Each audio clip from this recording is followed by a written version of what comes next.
We have many songs written for this record. I think the hardest part was coming up with a title, isn't it? Where did that come from? Because you came up with the title. It came from one of the songs that That's we right, did. yeah. Well, we've actually, Richie had introduced Renaissance and medieval music to me. I'd never heard it before I met Richie.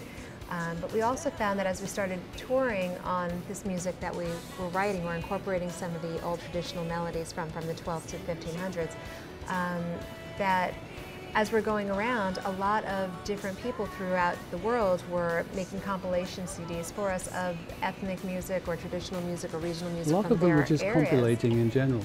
And they hand us the CDs and we bring them home, and that's how we're able to discover these incredible melodies that we'd never normally hear, songs from the Balkan regions or Viking music, things like that. So actually our touring has actually helped to increase our knowledge of specific regional melodies from these areas, and our fans are a huge help in that aspect too. That's right. So, and then those songs of course work their way into our repertoire, and we make them into other songs, and it kind of all grows and changes from there. Yes, it does. We're often torn between, I know I am, between doing an acoustic version with all the correct instruments, which we can do, or whether we make it a little bit more radio friendly. So we kind of end up sometimes going down the middle, trying to be in a purist form of arranging it and appealing to the masses. What we tend to do as in our writing partnership is Richie will come up with the music first, or be inspired by a traditional song or something that he's heard before, if it's not an original song, and then he'll come and get me, and we'll work on it together. And once we come up with the general idea for the melody line and the song, then I kind of go into another room and lock myself away and just kind of absorb the music. And I always find that with Richie's music that it's so visual anyway, whether it's instrumentals or songs that he's written that are waiting for lyrics, that they tend to paint a picture in your head. So I try to just take those pictures and make them into the words that I'm thinking that they should be about, and sort of channel it, I guess, in a way. Troika is a Russian word for a three-carriage, three horses drawing a carriage, and it also means, like, I think, solidarity within the government. So it has two meanings. So that I didn't know. Candy came up with these lyrics, so it's her fault, not mine. I was for the horses, so I don't know about the rest of the governmental thing. Yes. But the music came from a Ukrainian song, didn't it? Yes. The idea for the music for that came from a Ukrainian soap opera that we picked up on the satellite dish. It's very nice to... I have a satellite dish so I can tune into Germany and things and learn different languages, of which I fail miserably. But this one Ukrainian channel came in, and they had this melody. It was very similar to Troika. So we took that, didn't we? And Nicked it. Nicked it. As the English would say, nicked it. You know, And stole made it, into the pinched it. song. Yeah. The last leaf was originally written about our daughter, Autumn. And we thought that was becoming too personal, so Candy changed the whole thing to the last leaf. Well, I used to sing that part to her. Yeah. I used to sing, Autumn Esmeralda, Autumn Esmeralda, Yeah. Autumn Esmeralda, how we love you so. That's right. And that, again, that was medieval.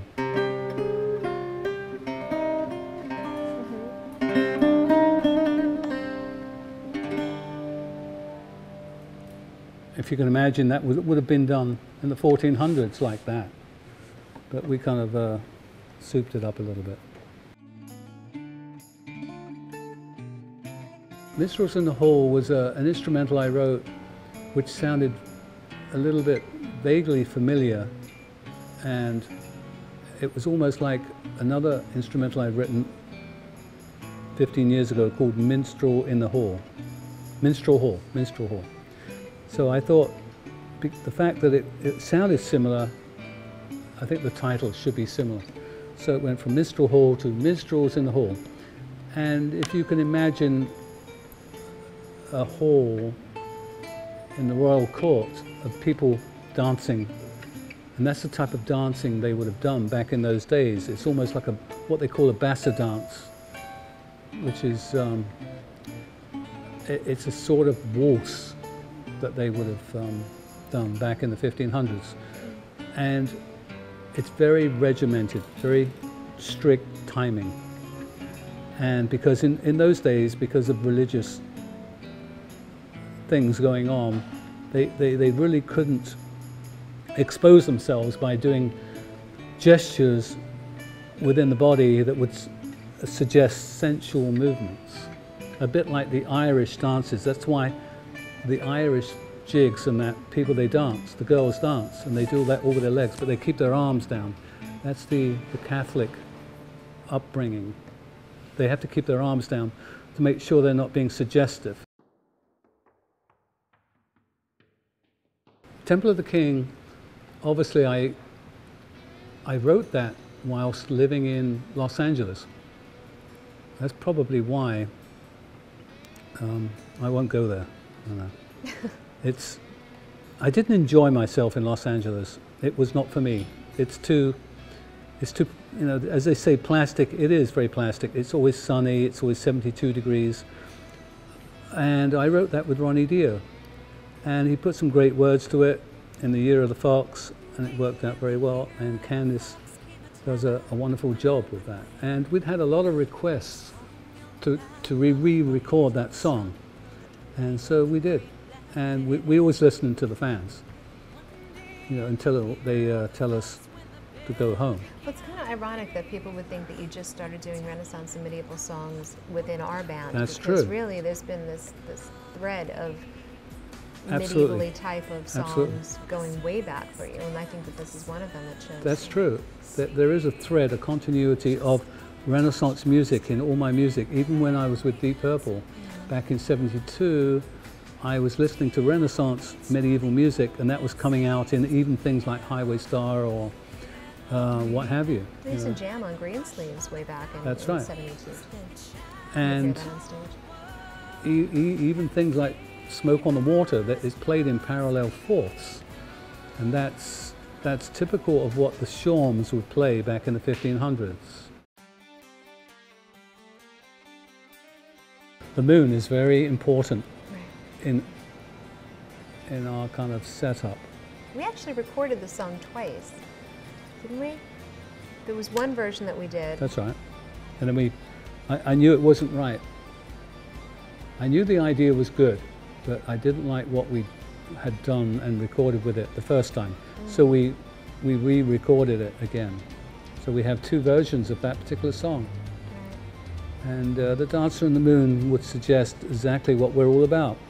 The moon, dancing in the moonlight, you know, nature. It's that suggestive, organic. It's like a spiritual surrender to music too. That's right, because nature is the most important thing. Absolutely. Yeah. Yeah.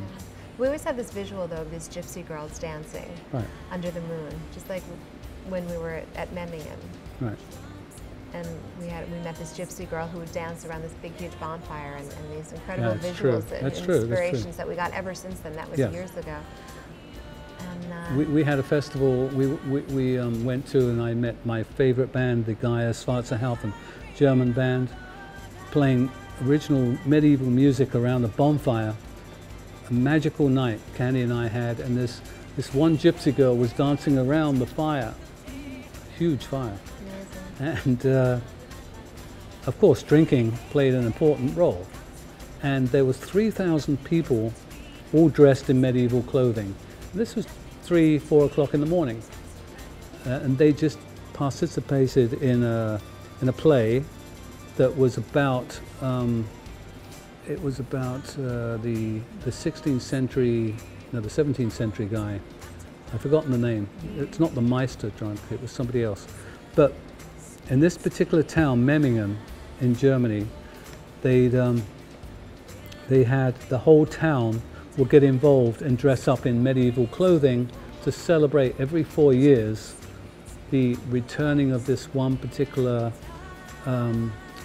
good man that was around in, I think, 1640s, and the name escapes me now. And needless to say, it was magical. All these people were of the same mindset, to be into the fantasy role of medieval Renaissance music. The moon was like full, I think, and the clock tower was lit up, and the typical German village, which is just fantastic. Bonfires throughout all the fields, and just hundreds of people circled around every bonfire. And wonderful. minstrels playing all over the place with the bagpipes, and it went on all night long until the sun came up. That's made a big dent to me. That whole visual was just wonderful, and I've never forgotten that. I think there's something so spiritual, though, about just giving yourself completely to the song, to the music. Yes. You know, whether it's through dance or just through your own emotions, being completely open to it. So that complete abandon and surrender. That was a wonderful event. I wish they would do more of that over here in America. They seem to close things down at 6 o'clock at night. But over in Europe, they keep things going all night, and they have the bonfires like Walpurgisnacht and things like that, which are wonderful. The nighttime and the moon, it takes on a different ambient. You know, it's wonderful. They don't do that so much here. It's 6 o'clock and you must go home. I don't know why that is. Why they can't trust people to be in a field having a great time with a big bonfire. You know. Galliard. That one I'd done before, but this one I revamped because I wanted to hear it in 6/8 time instead of a slow waltz. And again, it's an instrumental. And one of our friends once said to me, "What is the point of instrumentals? If there's no words, what's the point?" And I'll leave you with that thought. What is the point of an instrumental if there's no words? And maybe we could tell Johann Sebastian Bach and Beethoven the same thing. What's the point? That really There's no affected words. you, huh? Wow. Some people think like that. A lot of people have no time for instruments and instrumentation. It has to have a lyric, and the lyric, of course, has to be about a relationship. Can you think of one song that is not about a relationship? The Last Leaf. The Last Leaf. Spinner's Tale. The Clock. Of course, Candy will always write stuff that is not always about a relationship. But today's radio is obsessed with relationships, which are very important. But enough is enough. I seem to remember that Galliard originally came from a place that you stayed at, a castle called Waldeck. Okay, if we're going that route, there's one of our favorite castles in Germany called Waldeck Castle. It's overlooking the Edersee. It's in northern Germany near Kassel. And we always stay there, and we've loved to stay there ever since we had this project going. And we looked into the history of the castle, and I wanted to kind of name it after the places that we stayed in, and that's why Prince Waldeck's Galliard came up. There was a prince that stayed at this particular castle. If anybody's interested in castles, you must go to Waldeck Castle, near Kassel in Germany. And it's very haunted. And it's very haunted, of course. There's a place called the Hexenspund, which is an old medieval word for the kind of basically the witches' pond, you know, where they would execute people, and a torture chamber, and it's all very interesting stuff. Beautiful castle. Right? Fantastic castle. It's the epitome of what people would imagine a German castle to be. So that's where you got the inspiration Yes, for Galliard? That's right. I used to live, when I was growing up in England, called Ash Grove. And this particular song was called The Ash Grove. And I always found that strange, that I was living in Ash Grove, and the song which I really liked that I used to sing at school was called The Ash Grove. So I kind of had an affinity with it and a kinship with there. So I thought it was a wonderful melody to give to Candice. she's very good at singing very melodic songs, and it fitted her voice perfectly. So we put that on. Remembrance of the old school days. Yeah.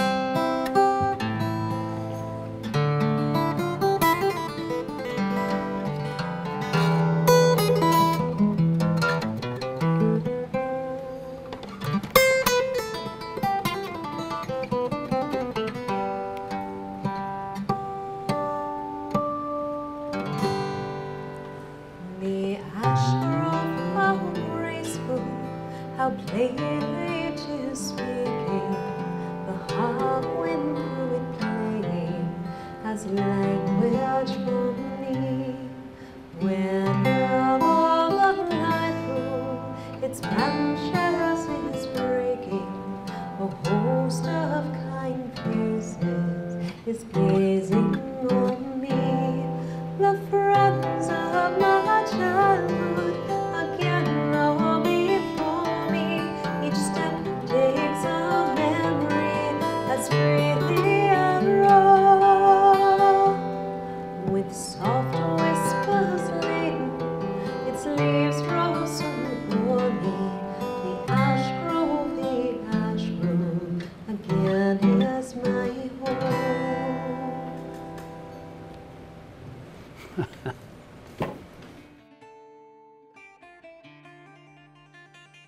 Lady in Black. This all came about, the Lady in Black. We were in another one of our, probably the favorite castle in Bavaria, Germany. We know the people that own the place, so we're there all the time. And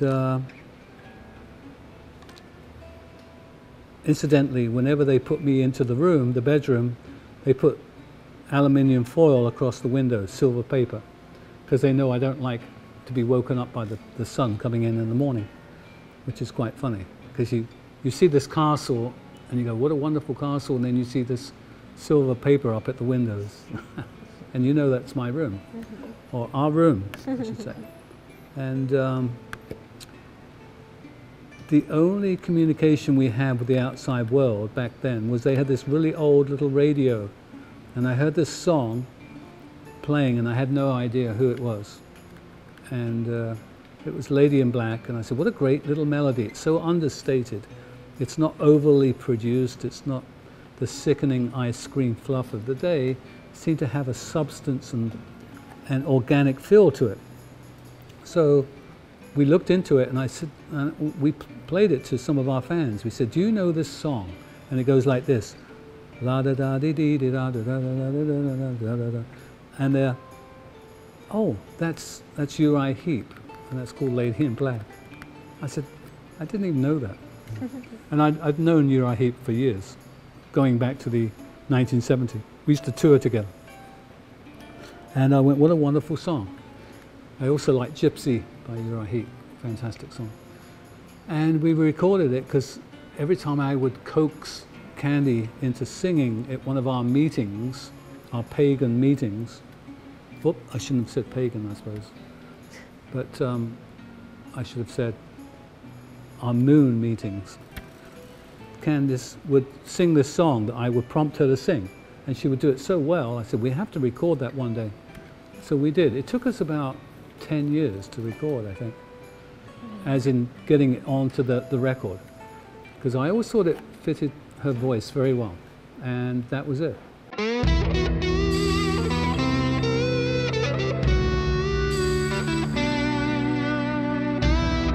Carry on, John. Right. That's a tricky one.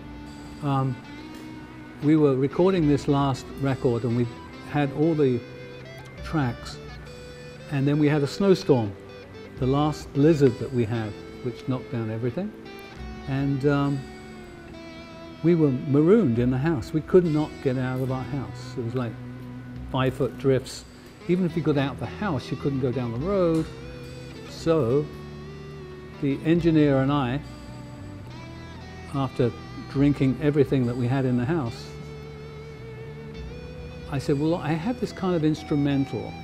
Maybe we should do that, but it's on the electric guitar.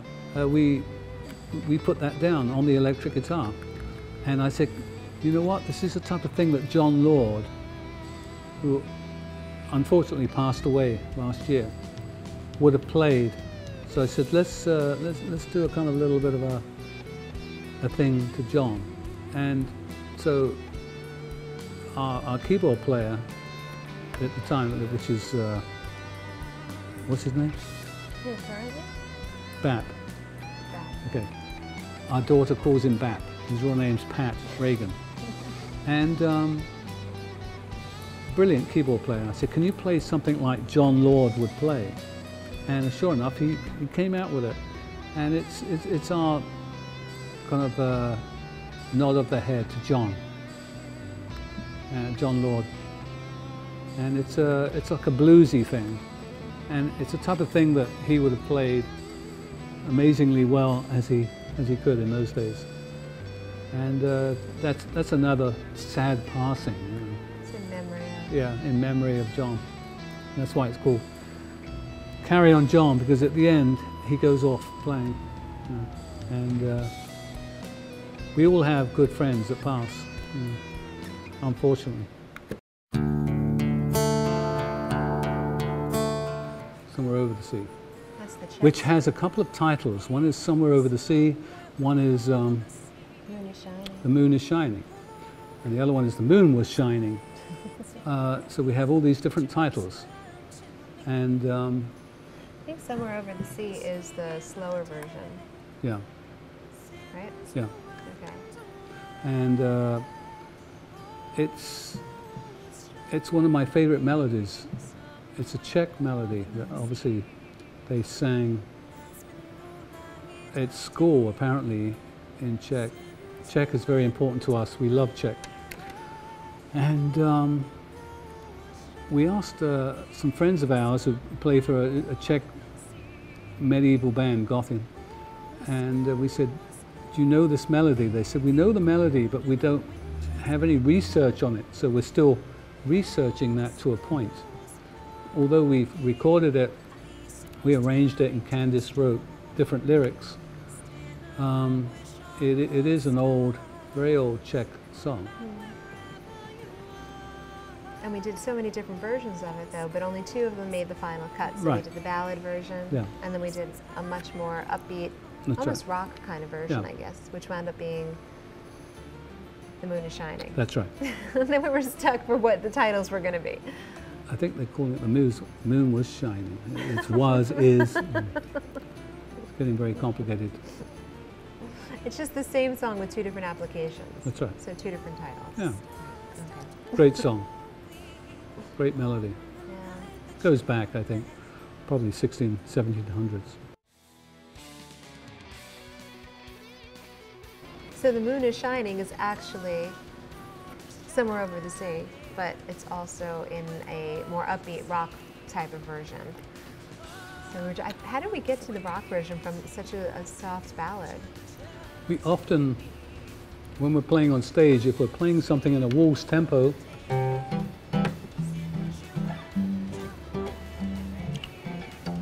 and I've had enough to drink, it will start to go into